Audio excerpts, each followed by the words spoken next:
Dans le reste de cette émission, vous découvrirez aussi le premier épisode de notre série sur la démesure. On parlera de la démesure dans les sentiments avec le témoignage de personnes hypersensibles.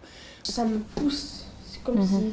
Il y a une force. Ouais, c'est comme si je retournais par mon corps, c'est comme si mon corps il prenait le contrôle et qu'il allait tout casser. Car si chez certains les émotions sont à peine perceptibles, chez d'autres elles prennent le dessus. Ce sont les hypersensibles et c'est notre premier épisode de la série sur la démesure, un sujet de Pascal de France.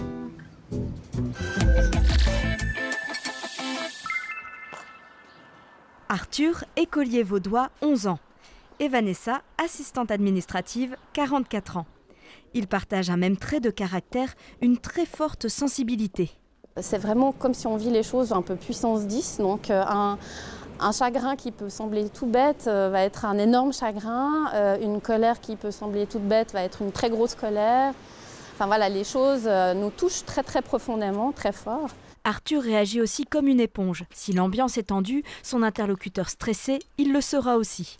Et il se sent souvent incompris. T'es plus sensible que les autres et puis ils peuvent se moquer de toi. Et c'est pas une maladie, puis c'est presque mieux, parce que tu ressens plus fort les émotions. Mais pour bien vivre son hypersensibilité, il faut apprendre à la gérer. Arthur voit une thérapeute spécialisée. Et comment c'est quand tu t'énerves à l'intérieur de toi? J'ai envie de taper, ça me pousse, c'est comme si... Il y a une force. Ouais, c'est comme si je retournais par mon corps, c'est comme si mon corps il prenait le contrôle et qu'il allait tout casser. Alors là, je vais t'inviter à visualiser cette force à l'intérieur de toi. Tu as fait un mouvement très clair tout à l'heure, ça monte comme ça. Et puis maintenant, on va juste la ralentir dans son mouvement. La question de l'hypersensibilité sort du domaine médical, mais une association suisse propose des formations. Maintenant, ça fait 5 ans que l'association existe.